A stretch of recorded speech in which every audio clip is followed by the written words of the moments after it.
Esta conferencia comenzará a grabarse. Hola, buenas tardes. Bienvenidos a este nuevo webinar que organiza el Colegio de Geólogos. En esta ocasión el título es Geología, clave para el origen y evolución de la vida. Y el ponente es Jesús Martínez Frías. Jesús Martínez Frías es un colegiado de nuestro colegio profesional y muy ilustre. Y ahora van a ver por qué decimos que es muy ilustre. Jesús es doctor en Ciencias Geológicas por la Universidad Complutense de Madrid, que en el año 1986 leyó su tesis. Es experto en meteoritos, en geología planetaria y astrobiología, y también en yacimientos minerales. Actualmente es investigador científico del Instituto de Geociencias y Geo del CSIC, Centro Mixto del CSIC y la Universidad Complutense de Madrid, donde es el jefe del grupo de investigación de meteoritos y geociencias planetarias. Es responsable del Laboratorio de Geociencias de Lanzarote y presidente de la Red Española de Planetología y Astrobiología. También es profesor honorífico del Departamento de Bioingeniería e Ingeniería Aeroespacial de la Universidad Carlos III de Madrid y colaborador científico del Planetary Habitability Laboratory de la Universidad de Puerto Rico, en Arecibo.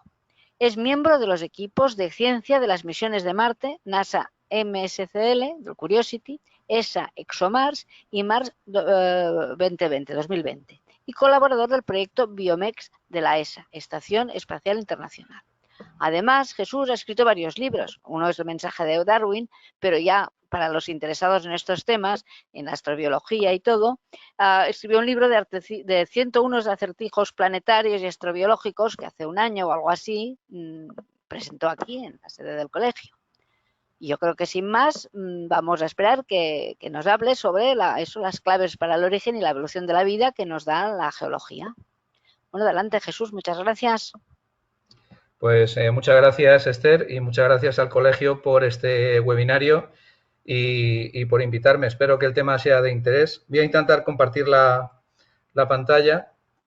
Muy bien, pues buenas tardes. Muchas gracias, Esther, y gracias al colegio por organizar este webinario. El tema es geología clave para el origen y evolución de la vida en la Tierra y más allá, porque, bueno, me parecía apropiado también subrayar la importancia que tiene la geología para estos dos aspectos y cómo muchas veces pues se considera un aspecto subsidiario cuando es uno de los más importantes o más relevantes, ¿no? En esta imagen, que espero que se vea, pues somos la generación del espacio y ahora podemos observar nuestro planeta y otros planetas y lunas con una perspectiva distinta. Es decir, todo esto que estamos haciendo sobre el origen de la vida viene también por la búsqueda de vida fuera de la Tierra. Es decir, es una especie de feedback o de retorno en el que la búsqueda de vida también nos está ayudando a comprender los orígenes de la vida en nuestro propio planeta para saber qué tipo de biomarcadores y geomarcadores tenemos que buscar.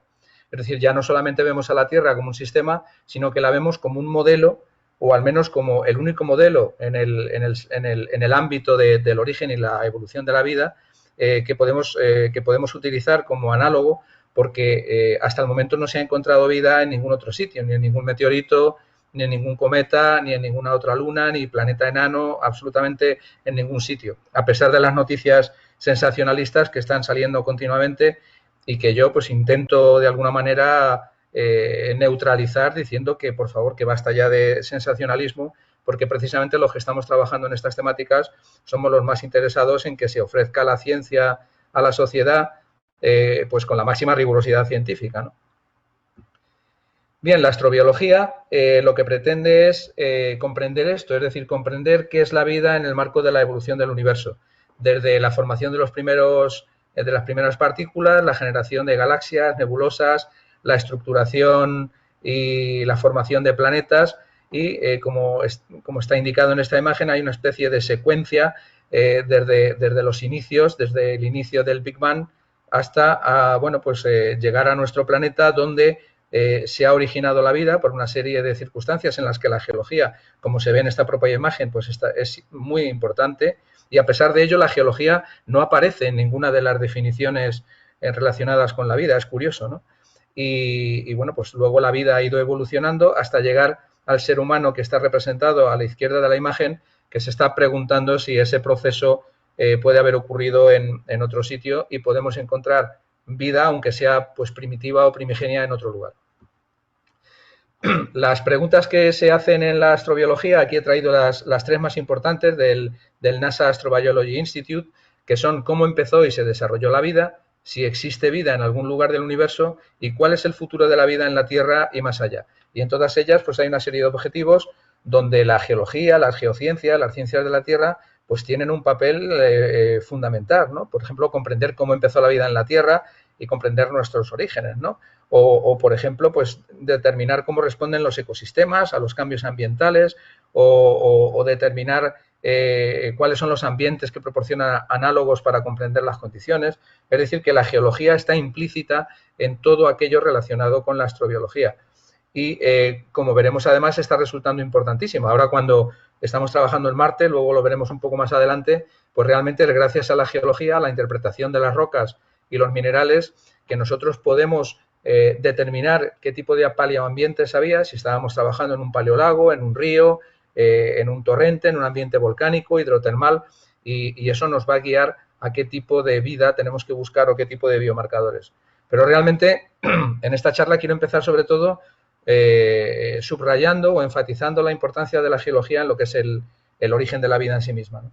Bueno, en esta imagen está representada lo que fue la nebulosa solar primitiva que generó pues lo que es nuestro sistema solar. En el centro se concentró prácticamente toda la materia, el 99,9% se concentró en el Sol y quedó lo que se llama el disco acrecional, un disco de polvo y de gas a partir del cual se fueron formando pues todo el resto de objetos, ¿no? Se fueron formando por lo que se denomina la acreción de planetesimales, ¿no? Los procesos de acreción, pues desde partículas de tamaño centimétrico, incluso micrométrico o más pequeño, por colisión física en kilómetros se formaron los primeros planetesimales, poco a poco se fueron haciendo de mayor tamaño, de 10 a 100 kilómetros, hasta llegar a los protoplanetas con planetesimales de entre 100 y 1000 kilómetros.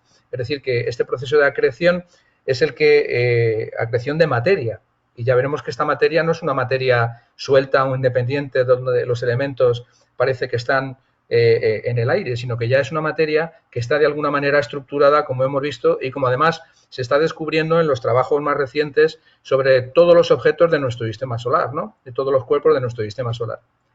Aquí he resumido cómo la geología está implicada en los procesos geológicos preterrestres, es decir, esto que hemos visto aquí, los planetesimales a partir de los cuales se formó la Tierra no son solo polvo donde los elementos de las estrellas se encuentran de manera libre.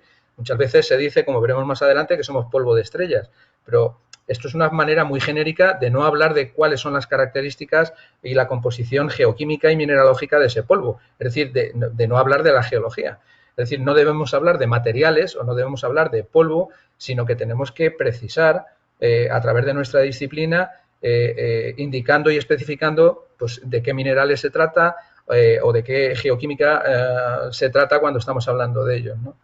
Este polvo está constituido por minerales y ya han sufrido estos minerales transformaciones físico-químicas desarrolladas gracias a la existencia de procesos geológicos.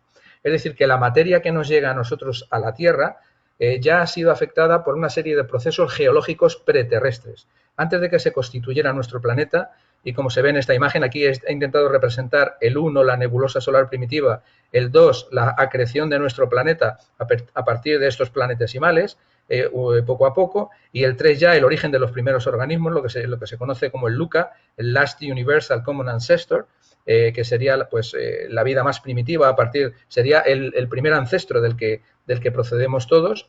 En este proceso, pues estos planetesimales que se ven en el centro de la imagen, que está llegando a la Tierra y conformando lo que era la Tierra primitiva, ya habían sufrido transformaciones físico-químicas desarrolladas gracias a procesos geológicos. Y eso lo sabemos porque ya se han estudiado los asteroides, se han estudiado los cometas y sabemos que existen procesos geológicos en todos estos objetos. Y, por supuesto, hay una segunda parte geológica que son los procesos geológicos terrestres. La vitalidad geológica y la geodinámica global de nuestro planeta fue un factor fundamental para generar, modificar, destruir y volver a crear diferentes ambientes donde la vida pudo emerger y evolucionar. Es decir, en un objeto inerte que no tiene vida, que no tiene vitalidad geológica, que no tiene energía, como puede ser la Luna, que no transforma su superficie ni absolutamente nada de su constitución, la vida va a tener menos probabilidades de emerger. En un objeto vivo desde el punto de vista geológico, esta vitalidad geológica, esta geodinámica, va a estar continuamente creando, destruyendo, modificando y volviendo a crear ambientes donde la vida tiene más posibilidades de emerger y de evolucionar. Y estos procesos geológicos, como bien sabemos nosotros, están funcionando a distintas escalas y son los que contribuyen a las interacciones físico-químicas. Es decir, cuando estamos hablando de la materia primitiva terrestre, estamos hablando de una composición rocosa primitiva. Podemos estar hablando, por ejemplo, de las rocas ígneas basálticas, que son rocas primitivas, o podemos estar hablando de las comatitas. Es decir, que tenemos que precisar, porque además esas rocas están sufriendo una serie de procesos. En nuestro planeta es un planeta vivo y esos procesos son los que han influido para generar esos primeros organismos, ¿no? Sin embargo, la definición, por ejemplo, desde el punto de vista físico-termodinámico, que está pues probablemente una de las más aceptadas, es que los sistemas vivos son una organización especial y localizada de la materia, sin especificar, donde se produce un continuo incremento de orden sin intervención externa. Bueno, pues aquí he intentado también especificar cómo conocemos nosotros la composición de esas partículas de polvo inicial, que son las que veíamos en la acreción de planetesimales, porque sus representantes más directos son los denominados cóndrulos. Los cóndrulos que vemos aquí son estas esferas silicatadas, también silicatadas y metálicas, que están presentes dentro de los meteoritos denominados condríticos, que son meteoritos indiferenciados. Y luego aquí he intentado representar en esta imagen pues las dos, podría decirse, latas de sopa primigenia, ¿no? Una donde la vida se podría haber desarrollado sin contribución extraterrestre y otra donde sí existe una contribución extraterrestre a partir de los elementos, los compuestos orgánicos que se han descubierto en determinados tipos de meteoritos, como pueden ser las condritas carbonáceas. Aquí tenemos, por ejemplo, pues los principales tipos de meteoritos. Tenemos los meteoritos, básicamente los meteoritos indiferenciados, en los que la materia preserva mucho mejor que en los otros cómo eran las características mineralógicas y químicas de esa materia primigenia. Aquí tenemos estos cóndrulos, que serían las esferas de polvo y gas que estaban girando en la nebulosa solar primitiva, y cómo los cóndrulos han ido acrecionando, se han unido unos a otros. Una condrita es una especie de conglomerado de cóndrulos donde todavía, debido a que el objeto no es de gran tamaño, no se han producido eventos o mecanismos de presión y temperatura que hagan que estos cóndrulos se vayan uniendo, juntando unos con otros y además y con la matriz, de manera que se forme lo que se llama una acondrita, que sería un meteorito diferenciado. Se llama así porque la materia primigenia se ha diferenciado ya dentro de un objeto de mayor tamaño, que son los que tendríamos aquí. Y bueno, aquí he puesto un resumen muy general. Los meteoritos tienen clasificaciones muy complejas, pero estos serían los stony irons, serían los siderolitos, que es una mezcla de silicatos y metal, aquí con olivinos y con metal, que es una aleación de hierro-níquel, camacita y taenita, y fundamentalmente los irons, los sideritos, que están constituidos sobre todo por metal. Es decir, que esta es la composición de las partículas o de los planetesimales, o por lo menos de una buena parte de ellos, que llega a la Tierra. Y estas partículas ya llegan en forma de minerales, es decir, dentro de estos cóndrulos nosotros ya tenemos aquí, como veíamos en la imagen anterior, aquí tenemos ya esto que se ve aquí. Para los que no conozcan lo que es un microscopio petrográfico, estos cóndrulos, nosotros en ellos ya podemos identificar unos minerales, olivinos, piroxenos, magnetitas, ilmenitas, cromitas. Es decir, que la materia no era algo así como que los elementos vienen de las estrellas y llegan a la Tierra, sino que ya hay procesos geológicos que han generado minerales y esos minerales llegan en forma de ese polvo planetesimal a la Tierra. Es decir, que la geología ha jugado un papel preterrestre en este caso. Aquí tenemos los compuestos orgánicos que tampoco se descarta. De hecho, existe un acuerdo bastante generalizado en el que las condritas carbonáceas, como este meteorito, el de Murchison, en estas condritas carbonáceas se han identificado compuestos orgánicos como aminoácidos, hidrocarburos alifáticos, ácidos carboxílicos, alcoholes, incluso azúcares. Es decir, que nadie descarta ahora mismo el papel que pueden haber jugado los meteoritos ricos en estos compuestos orgánicos para el desarrollo de los primeros organismos. Y sabemos también que en estos condritas carbonáceas existe una interacción entre la materia orgánica y también la materia inorgánica de los minerales de los que están compuestos. Bien, si vamos un poco más al grano de lo que decíamos, nunca mejor dicho, lo de los granos de polvo, pues siempre se habla, y es una definición muy bonita, la frase es muy sugerente y la ha utilizado Carl Sagan y muchos otros divulgadores y científicos, es que somos polvo de estrellas. Pero realmente somos solo eso. Yo creo que nosotros, como geólogos, y desde la geología planetaria y la astrobiología, podemos ir a más. La frase es muy sugerente, pero lo que hace es saltar de la astrofísica y la astroquímica al hablar de polvo de estrellas a la biología, sin considerar los pasos geológicos previos, tanto los preterrestres como los terrestres, que son imprescindibles y que contribuyen al desarrollo de las interacciones físico-químicas implicadas en la emergencia de la vida. Siempre se habla del CHON, que es el acrónimo del carbono, hidrógeno, oxígeno y nitrógeno, pero estos elementos no están sueltos, o sea, no llegan sueltos a la Tierra, llegan en forma de esos planetesimales estructurados en forma de minerales con una composición química.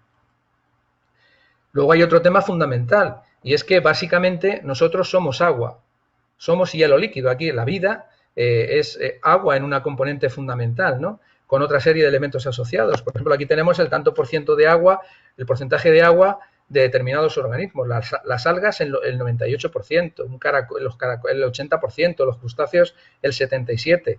Las espinacas el 93%. Una persona adulta tiene un 62%, nosotros somos un 62% de agua. Los bebés tienen un porcentaje que está entre el 70 e incluso en algunos casos puede alcanzar el 80% de agua. Es decir, que básicamente, si nos atenemos a que el agua es hielo líquido, nosotros somos una prolongación mineral de nuestro planeta. El hielo es un mineral. El hielo es un mineral que está aceptado por la IMA, por la Asociación Internacional de Mineralogía, con una estructura cristalina, y podemos hablar del hielo, del óxido de hidrógeno, igual que se habla del cuarzo, del SiO2. Lo único que nosotros aquí en la Tierra estamos acostumbrados a ver el hielo en los tres estados, ¿no? En estado sólido, líquido y el vapor de agua, ¿no? El gaseoso. Pero realmente, cuando bebemos agua, estamos bebiendo un mineral líquido, que de hecho tiene varios polimorfos, pero el polimorfo clásico la cristalización clásica del hielo conocido por nosotros es el hexagonal. Esto es un cristal hexagonal de hielo. Y por lo tanto, nosotros, la vida, es fundamentalmente algo mineral, porque en su mayor porcentaje, pero líquido. Es decir, en su mayor porcentaje la vida está relacionada con la geología. Bien, aquí traigo pruebas de los estudios recientes donde efectivamente ya se habla en los asteroides, que son los asteroides son los cuerpos padre de los meteoritos y por lo tanto son los objetos más parecidos junto con los cometas a esos planetesimales a partir de los cuales se formó la Tierra y se originaron los primeros compuestos y la vida más primitiva, ¿no? Aquí tenemos, por ejemplo, para asteroides ya se habla de cuerpos que son astronómicos y también geológicos, porque se está viendo, este es un libro de Thomas Urban, es un libro donde se está viendo que realmente existe una geología asteroidal, existen procesos geológicos previos a lo que nos llega a nosotros la Tierra. Aquí tenemos otro trabajo donde se habla de la geología del asteroide en la misión del Neil Shoemaker. Aquí tenemos otro de historia geológica de Vesta, otro sobre mapas geológicos del asteroide Lutecia. Tenemos también en cometas, incluso algo que parece sorprendente, pero en cometas también tenemos procesos geológicos. Este es otro artículo de Sunshine y otros colaboradores sobre procesos geológicos en cometas. Tenemos cartografía geológica del cometa Churyumov-Gerasimenko. Hablamos de la geología de los núcleos cometarios.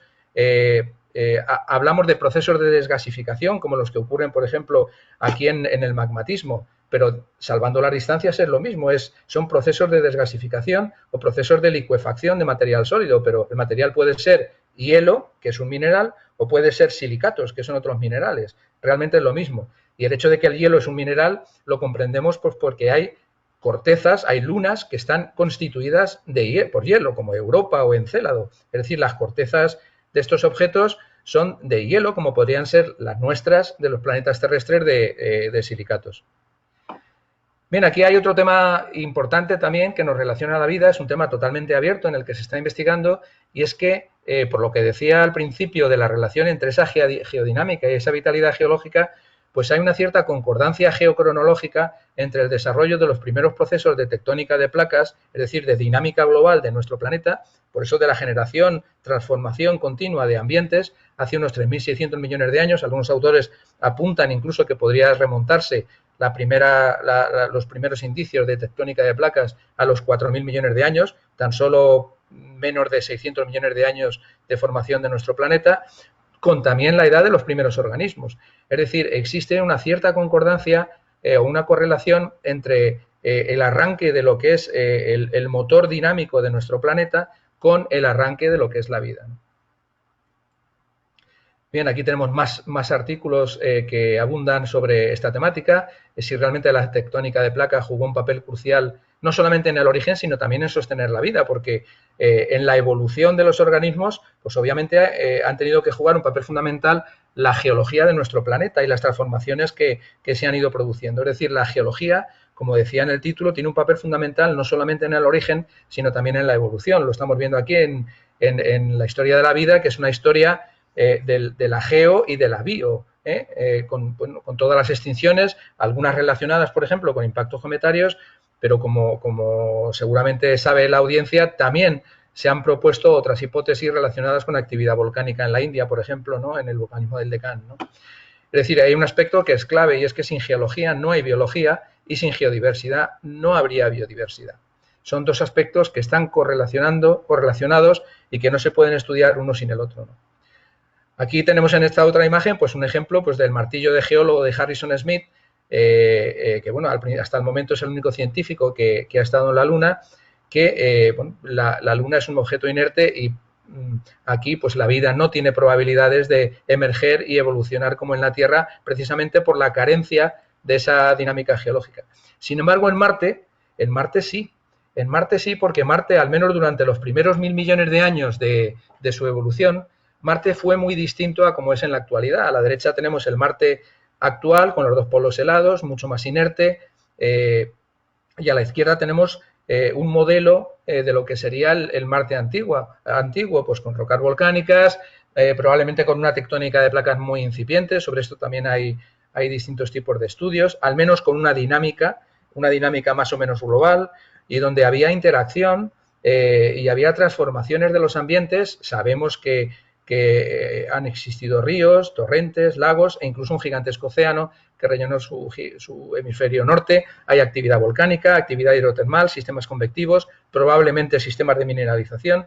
Es decir, que Marte sí ha tenido durante esos primeros estadios de evolución, al menos y siendo conservadores, durante los primeros 1.000 millones de años de los 4.500 y pico millones de años que tiene Marte, puesto que se formó dentro del mismo contexto planetario de los sistemas terrestres, de los sistemas rocosos, sí tiene esas posibilidades de encontrar huellas de vida. Bien, aquí vemos cómo esta interacción es fundamental. Aquí vemos cómo existe una interacción entre la litosfera o incluso el manto superior con estas plumas volcánicas emitiendo vapor de agua, CO2 a la atmósfera. Es decir, existe una interacción. Este es el volcán Calbuco en Chile, en la erupción del 2015, y vemos cómo esta interacción es clarísima entre la litosfera y la atmósfera. Es decir, que lo que está ocurriendo en el suelo, en la litosfera y en el manto, tiene una influencia sobre las condiciones superficiales de habitabilidad, generando estos ambientes. En Marte, Marte tiene unos volcanes enormes, tuvo un volcanismo muy activo. Aquí tenemos el Monte Olimpo, el Olympus Mons, en escala representado sobre la península, un volcán en escudo gigantesco de aproximadamente 25 kilómetros de alto y unos 500 kilómetros de base, y obviamente Marte tuvo que tener esta actividad, y es por eso por lo que la geología nos está guiando en las misiones planetarias a la búsqueda de vida. Es decir, los posibles y potenciales geomarcadores que nosotros estamos detectando con las misiones de la NASA son los que nos están ayudando a identificar qué tipo de biomarcadores tenemos que utilizar. Aquí tenemos no es un rover, es un lander que aterrizó en Marte en noviembre de 2018, que es el módulo InSight. Básicamente es un lander geofísico. InSight es el acrónimo de Exploration Using Seismic Investigation, Geodesy and Heat Transport. Y bueno, una cosa curiosísima, que ha detectado InSight es que Marte no está muerto del todo desde el punto de vista geológico. Es decir, que si sabíamos que Marte ha tenido actividad geológica durante los primeros 1.000 millones de años y ahora sabemos, porque está habiendo trabajos que dicen que podría haber incluso actividad volcánica porque han detectado coladas aparentemente muy recientes con edades de tan solo entre 50.000 y 200.000 años. Es decir, que estaríamos hablando de que podría existir en Marte un volcanismo muy reciente.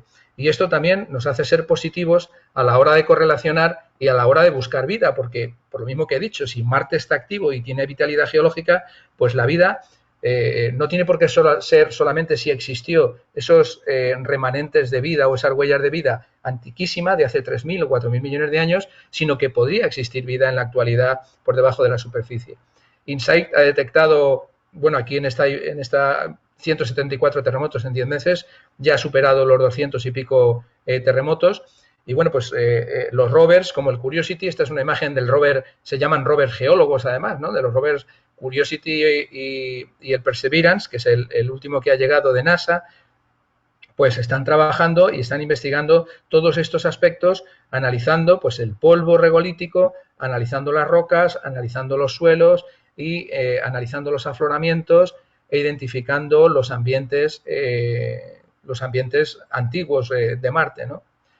Bien, esta es una imagen del rover Perseverance, donde nosotros estamos trabajando en dos instrumentos, en MEDA, que es una estación ambiental, está liderada por el Centro de Astrobiología, y SuperCam, que es pues un instrumento en el que nosotros estamos trabajando desde el IGEO, donde tiene participación de varias universidades, la Universidad de Valladolid, la Universidad del País Vasco, la Universidad de Málaga, y bueno, pues SuperCam es muy interesante porque puede detectar compuestos orgánicos presentes en rocas y regolito a través de la mineralogía y análisis de la composición química, ¿no?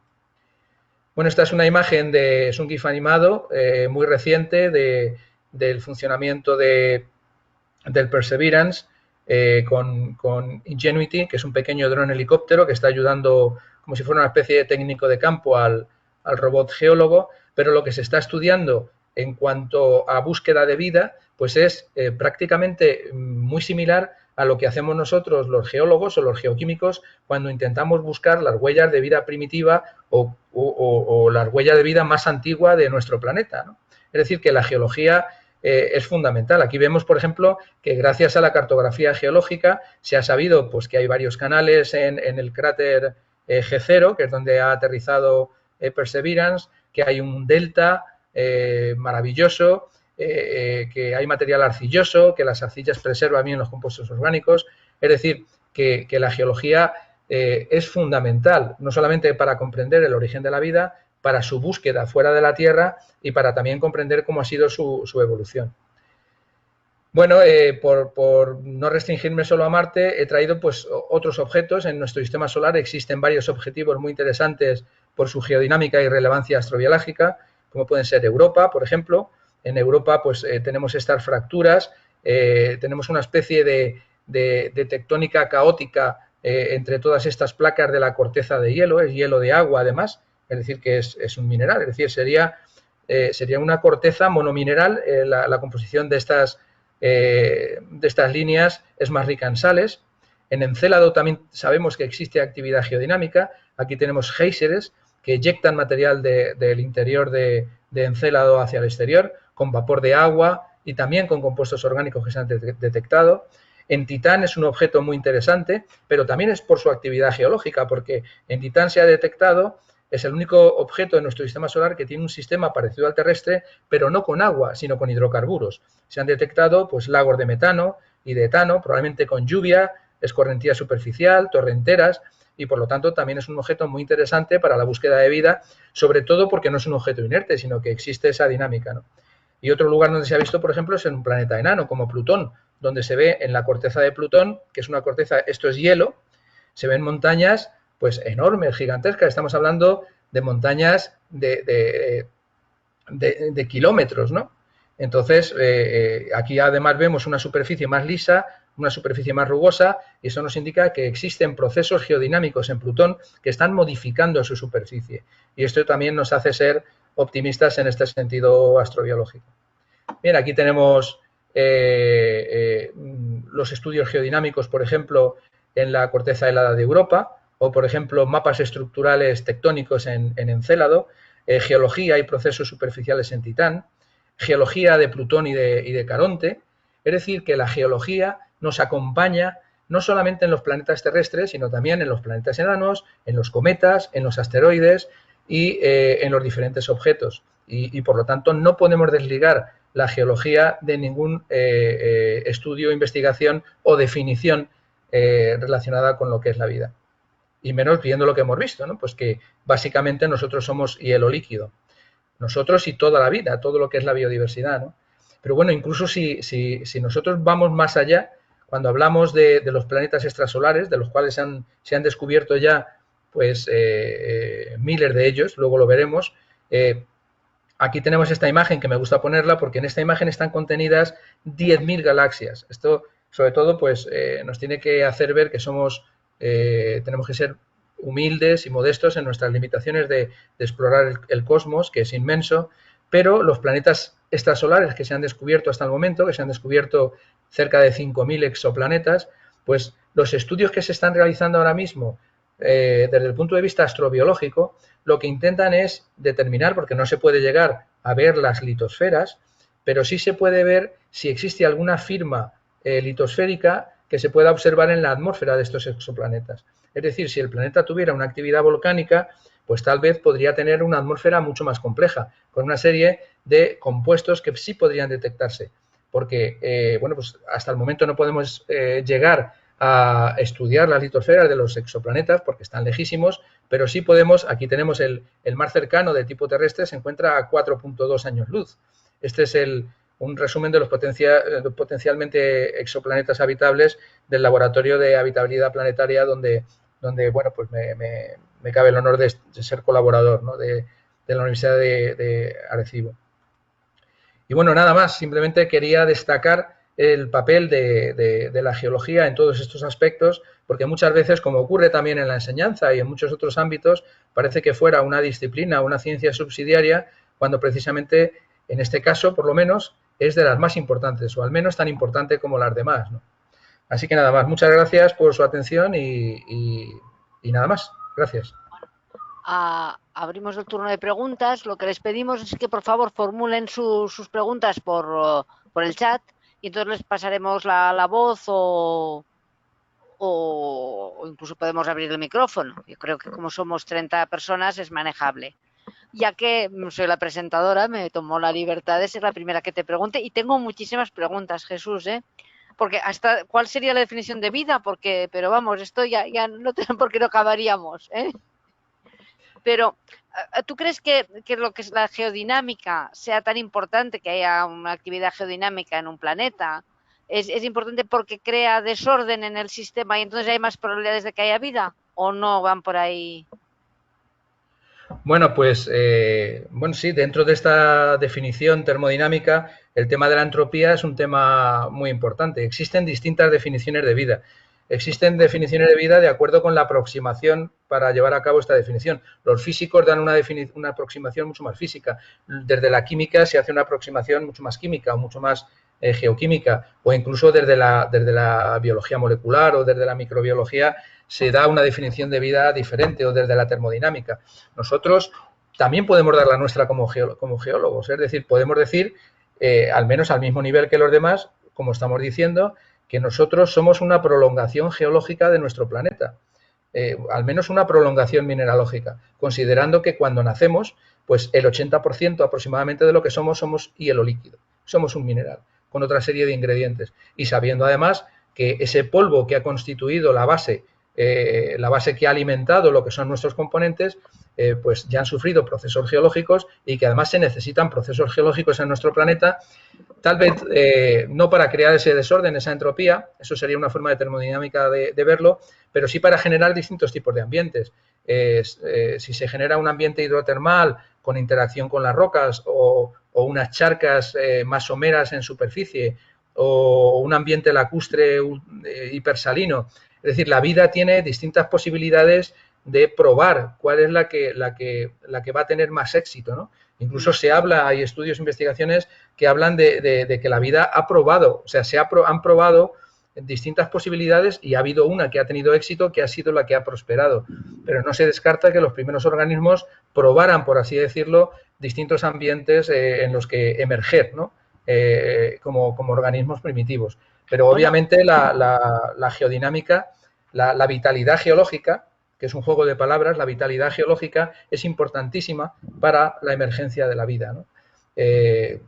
Hay otros factores como la temperatura, obviamente, la presión, etcétera, etcétera. Ahora sabemos que los organismos no pueden sobrevivir a temperaturas de más de 100, me parece que son 136 grados centígrados. Es decir, hay una serie de límites de la vida que se están intentando definir a través de la investigación de los ambientes extremófilos, que es otro tema que no se puede diferenciar. No se puede diferenciar el estudio de los organismos extremófilos sin estudiar los ambientes extremos en los que se encuentran. Tiene que ir a la par, esos estudios microbiológicos o biológicos de los organismos con los estudios geológicos, mineralógicos y geoquímicos de los ambientes donde se encuentran.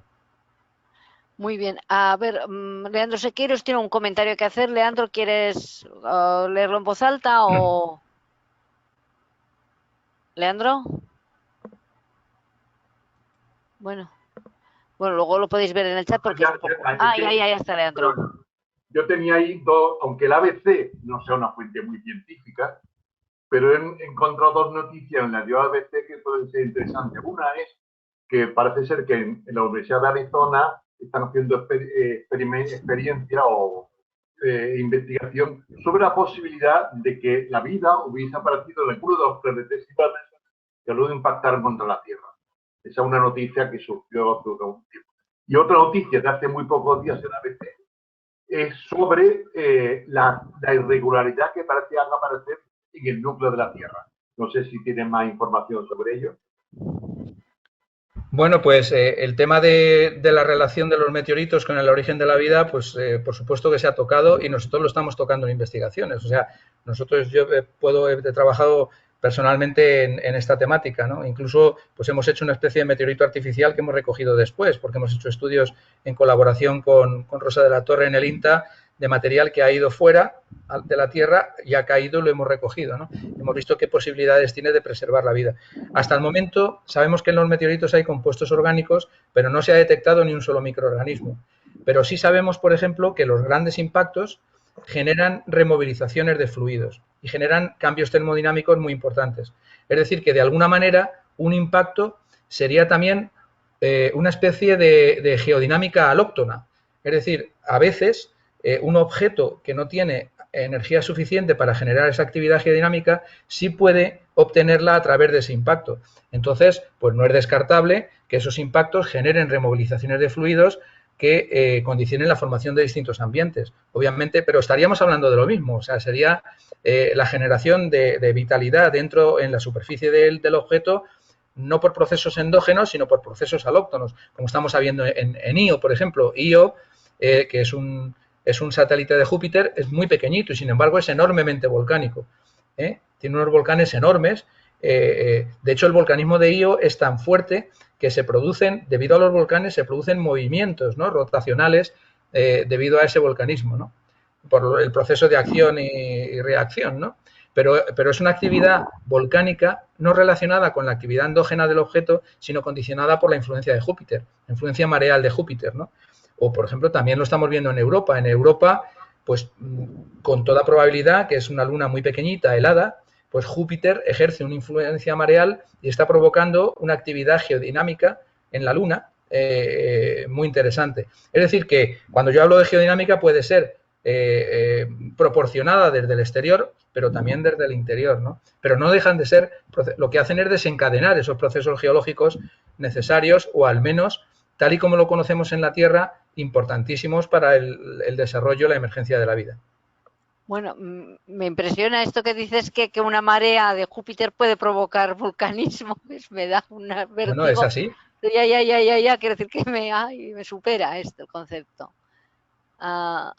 Bueno, pasamos la pregunta a Yuri León. ¿Quieres hablar, Yuri? O si no leo yo la pregunta. ¿Yuri? Sí. Vale. Hola, buenas tardes. Buenas tardes. Buenas tardes. Buenas tardes, Jesús. Excelente charla desde Lima, Perú. Tu alcance es bastante grande.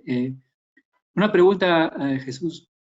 Cuando se habla de polvo cósmico, cuando se habla de minerales que han sufrido previamente transformaciones físico-químicas, que luego se juntan y tenemos las condritas, los planetesimales, podemos estar pensando que ese polvo cósmico, esos fragmentos cósmicos, han provenido de planetas rocosos previamente existentes que han sido destruidos y luego seríamos nosotros una segunda, tercera o cuarta o N generación de planeta constituido a partir de otros previamente existentes? Bueno, esa es una pregunta muy interesante. Los minerales que se han descubierto en el polvo cósmico no llegan, o en los meteoritos, son aproximadamente un centenar o poco más de un centenar. Y aquí en la Tierra sabemos que existen más de 5.000 minerales que ya se han catalogado y continuamente se están descubriendo más. Y eso es precisamente debido a esa interacción. Es decir, cuanta mayor es la interacción y el reciclaje de material y la posibilidad de transformaciones y de alteraciones, se obtienen cada vez nuevos minerales, nuevas fases. La Tierra, al ser un planeta ultrageológicamente activo, con además muchísimos tipos de ambientes, las rocas más primitivas, que eran mucho más homogéneas, más relacionadas con lo que era la materia primitiva de los planetesimales, ha ido creando cada vez minerales diferentes, minerales de alteración con el agua, minerales que se van reciclando pues por el ciclo de Wilson, por todos los ciclos geológicos y geodinámicos.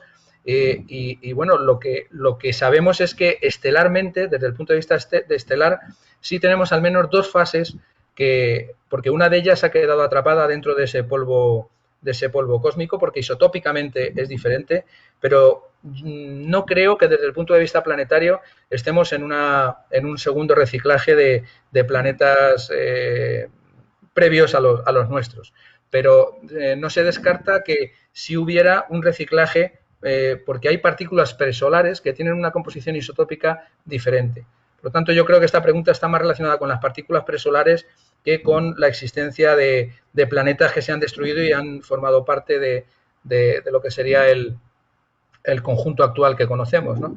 Pero bueno, tampoco es descartable, porque esto está en continua transformación, ¿no? O sea, me parece una pregunta muy interesante. Bueno, muchas gracias, Yuri. Con este nombre ya supongo que desde el nacimiento has tenido una gran afición por todos los temas. Gracias, sí. Planetario. Muchas gracias, Jesús. Muchas gracias a todos ustedes. De nada, saludos para Perú. Bien. Gracias, Jesús. Nuncio, bueno, te hace un comentario, supongo que, bueno, si quiere formular la pregunta, Nuncio, que no sé quién. Hola, buenos días. Sí, ¿qué tal? Muy buena charla, primero. Y quería preguntarle cuál es su opinión sobre las misiones y todas las agencias espaciales privadas y públicas que piensan visitar Marte en la década de los 30. ¿Y cuál sería el rol del geólogo para usted para esas misiones? Muchas gracias. De nada. Pues, bueno, yo creo el papel, obviamente, el ser humano se está abriendo al espacio en todos sus ámbitos y el espacio está abriéndose a nosotros, ¿no? Lo estamos viendo. Ya no son solamente pues dos grandes agencias espaciales como cuando nos encontrábamos en el momento de la Guerra Fría, ¿no? Entre la antigua Unión Soviética y los Estados Unidos, sino que ahora ya el espacio es un contexto donde nosotros vamos a poder desarrollar toda nuestra actividad. De hecho, ya se está desarrollando. Hay proyectos financiados, hay programas de medicina espacial, de derecho espacial, hay proyectos sobre arquitectura espacial para construir bases semipermanentes y permanentes. Esto ya no es ciencia ficción, sino que es ciencia e ingeniería avanzada que está ocurriendo y además se ve que es real en cuanto hay financiación ya de las grandes agencias espaciales y las compañías privadas, porque se está abriendo absolutamente a todo el mundo. Ya no solamente Estados Unidos. Este año, en el 2021, hemos visto que han llegado 3 misiones a Marte. Ha llegado Emiratos Árabes Unidos, ha llegado China y ha llegado Estados Unidos. El año que viene, si todo va bien, llegará la siguiente misión europea, en la que también formo parte, ExoMars, 2022, que ha tenido bastantes retrasos, ¿no? Por distintos problemas.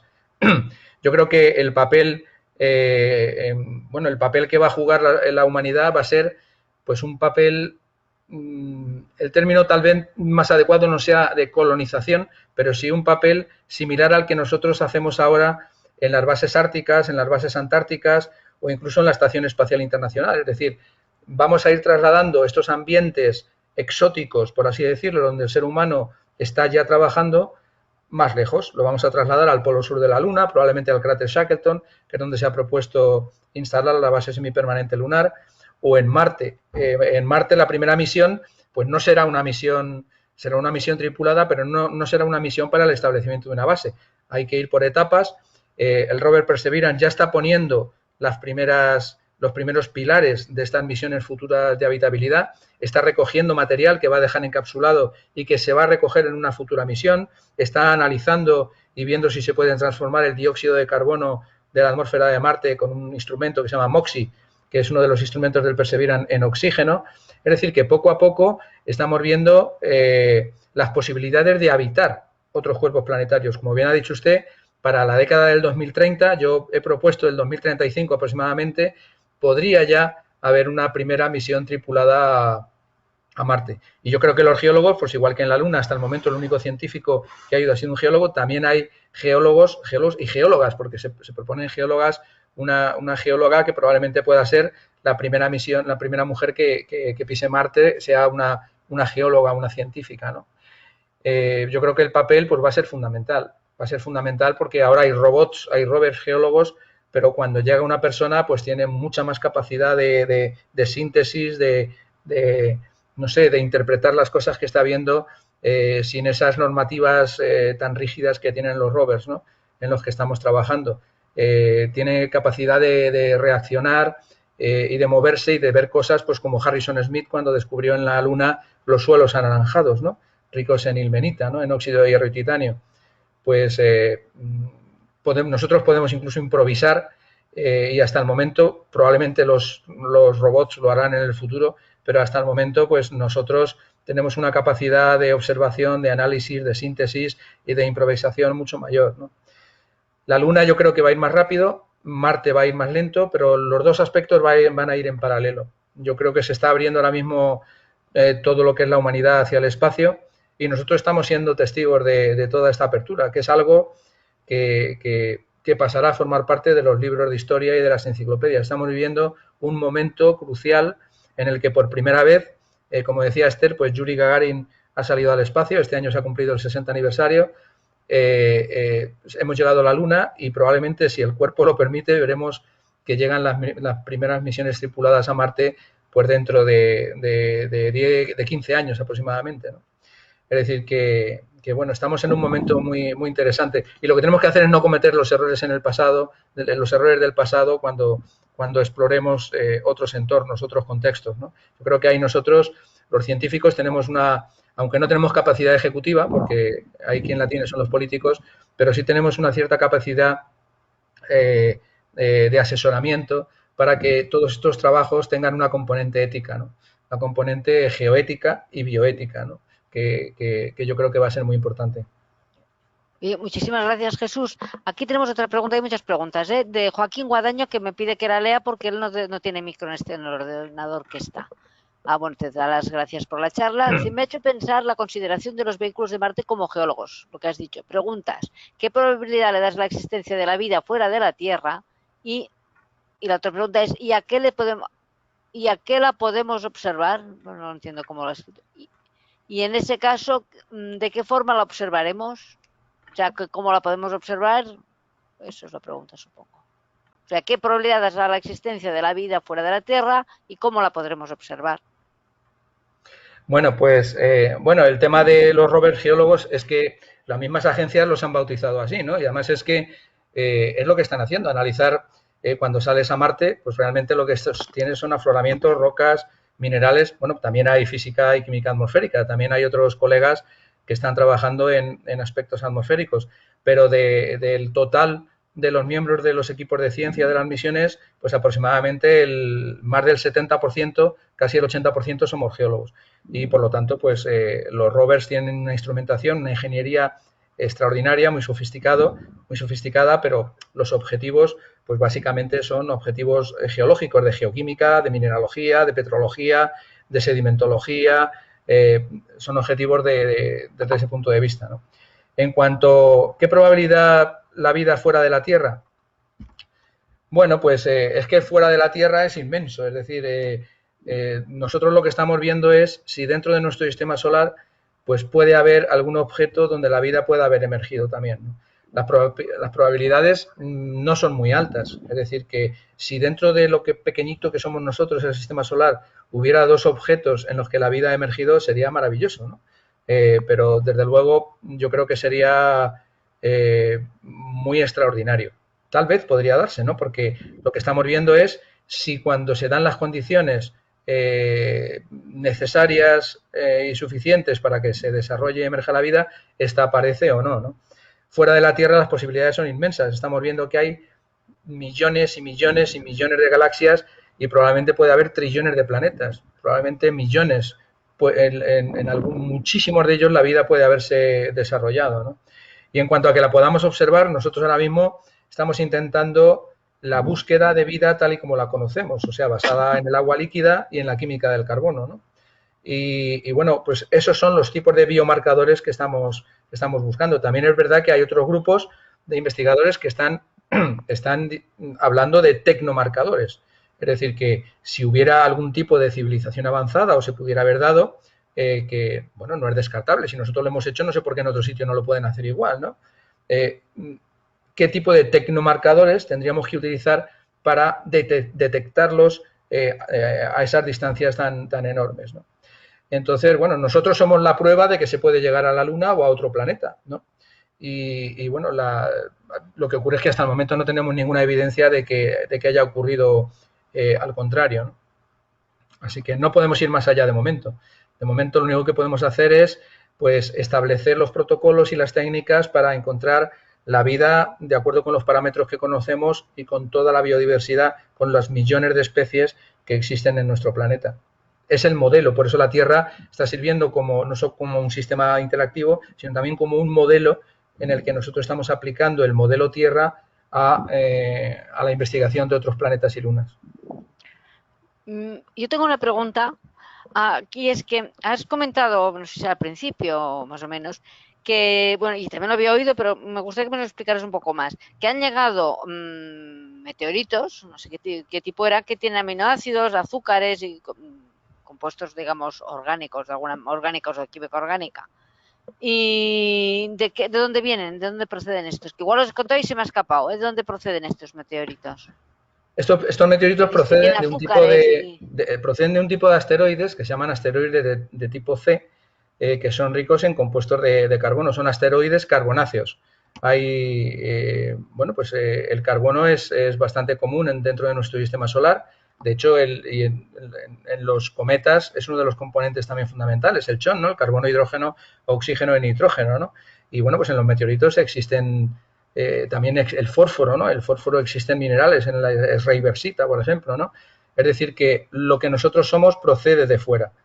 Pero lo que procede de fuera ya ha sufrido esos procesos geológicos. Y lo que decía es que esos compuestos orgánicos que aparecen en meteoritos son reacciones que generan esos compuestos orgánicos en el espacio.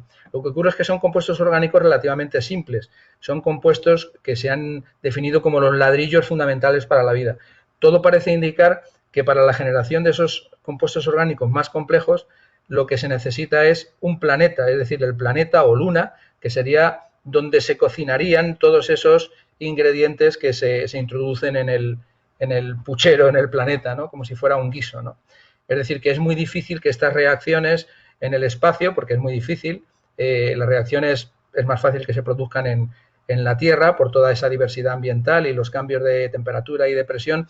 En el espacio las reacciones son más lentas, cuesta más realizarlas y por eso los compuestos orgánicos y los minerales que hay pues tienen sus limitaciones, ¿no? Muchas gracias, Jesús. Yo no veo más preguntas. De todas formas, si alguien quiere abrir el micrófono y preguntar directamente, no hay ningún inconveniente. Yo lo que te doy las gracias primero nos has dado una vacuna contra el antropocentrismo, que vamos, y desde luego nos has dado unos argumentos de lo maravillosa que es la geología y que es la clave de todo, de cualquier... Bueno, al menos una de las claves, Esther, al menos una de las claves claves. que nosotros no debemos permitir que se subsidie a ninguna otra, porque estamos viendo que realmente es una clave, una de las claves fundamentales, ¿no? Me han maravillado los mapas, porque claro, de Marte, eso lo había visto muchas veces, pero ya no me acuerdo de qué asteroide era, que yo veía una falla claramente, de los mapas que has puesto de... Sí, espero que lo he tomado. Ahora no me acuerdo. Sí, Lutecia, uno que ponía en una publicación que era asteroide 21 Lutecia. Sí, bueno, hay fallas, hay deslizamientos. Las fallas, vamos, que... Hay fallas, hay deslizamientos, es tremendo, sí, sí. No, la verdad que ha sido precioso, ¿eh? Se ha oído tu imagen. José Luis Salinas, creo que debe querer decir algo. José Luis, ¿querías hablar? No me hace últimamente ni caso, ¿eh? Te he puesto José Luis. te he puesto un par de chats porque tengo aquí con mi hijo, que es biólogo. Sí. Bueno, es que, vale, perdona, y tienes razón. Además, mira, como somos amigos, ay, qué horror. Dice José Luis, bueno, dilo tú, que tu hijo va a estudiar a... sí, ya lo estoy leyendo de José Luis Salinas. ¿Os conocéis? Se va a Dinamarca a estudiar extremófilos precisamente para Marte, ¿no? Entonces, oye, es que este tema es de súper actualidad, súper importante. Un país como Dinamarca, que tiene poco más de 5 millones de habitantes y que está interesado en estos temas, o sea, a mí me parece extraordinario, ¿no? No solamente conquista, pasa a cuartos de final en el tema de la Eurocopa, sino que además le interesa el tema científico. Entonces, oye, que nos ha parecido extraordinaria la charla. Jesús, te felicito, te felicitamos. Y bueno, mi hijo va a trabajar en ese tema. Ya ha trabajado aquí en Torrejón en una oficina de la NASA, hizo el posgrado en el Centro de Astrobiología, y entonces, bueno, que estas charlas me parecen importantísimas, ¿no? Pues enhorabuena, y bueno, yo fui miembro del convenio fundacional del CAP, del Centro de Astrobiología. Estuve trabajando allí desde los inicios hasta hace 8 años que me trasladé al IGEO, y además hemos trabajado en Río Tinto, ¿no? En Río Tinto estuvimos trabajando con geología, biología, y bueno, nos dieron un premio de NASA, un premio NASA Group Achievement Award, trabajando en el proyecto Marte en Río Tinto, y ahora estamos trabajando en Lanzarote. O sea que lo bonito de la astrobiología es que es precisamente una especie de crisol donde se puede llegar desde distintos sitios, desde la microbiología, la ecología microbiana, desde la geología planetaria, desde la astrofísica, desde la ingeniería aeroespacial, y yo creo que esto es el éxito que está teniendo la astrobiología, es que se está abriendo a todas las disciplinas, y lo difícil es realmente que desde cada una de nuestras disciplinas seamos capaces de colaborar para resolver problemas, ¿no? Porque cuando vamos a Marte lo que hay es un problema. No hay compartimentos estancos, sino que tenemos que ser capaces de colaborar, biólogos, geólogos, con físicos, con ingenieros, con químicos, para resolver ese problema. Así que enhorabuena también a su hijo. Bueno, pues ¿os conocéis vosotros, José Luis y Jesús? ¿Os conocéis o no? No, personalmente. Si lo hubiéramos hecho presencialmente, os hubiera sido ocasión. Me he sentido un poco discriminado porque solamente se ha hablado de geología. Pero es verdad, yo ya sé que esto es una cosa más de perspectiva geológica en la astrobiología. O sea, y es verdad que eso es algo que se me ha ocurrido más que... Vamos, no le da tanta importancia como debería. Yo creo que me ha ayudado un poquito también a darme cuenta de que Jesús, ya pilla una de esto para la geología, cosa que yo no había logrado yo. Oye, que muchísimas gracias, Jesús. Enhorabuena. Sé que es la clausura de este curso, y bueno, animaros a que eres un cordón umbilical con mucha gente, con temas súper importantes como este que estamos hablando, y forjador de ilusiones y de proyectos que en este tiempo que corre me parece fundamental. Muchísimas gracias a los dos. Muy bien, pues muchas gracias. A Jesús, que es el que ha hablado, el que nos ha dado, la verdad que ha sido precioso, Jesús. Muy bonito, gracias. Mucho. Aparte del vértigo que me entra con el espacio, te digo, me da. Pero que supongo nos pasa a todos, hay tanto por fuera, ¿no? Pero es maravilloso, es maravilloso. Oye, muchísimas gracias a los que han asistido, y desde luego lo publicaremos en nuestras redes para que esté al alcance de todo el mundo. Muy bien, pues gracias a ti, Esther, y al y al Colegio Oficial de Geólogos por organizar este webinario. Y gracias a todos los asistentes y participantes. Sí, que por las preguntas y por lo que te has explicado, nos has contestado muy bien, Jesús. Muchísimas gracias. Gracias. Bueno.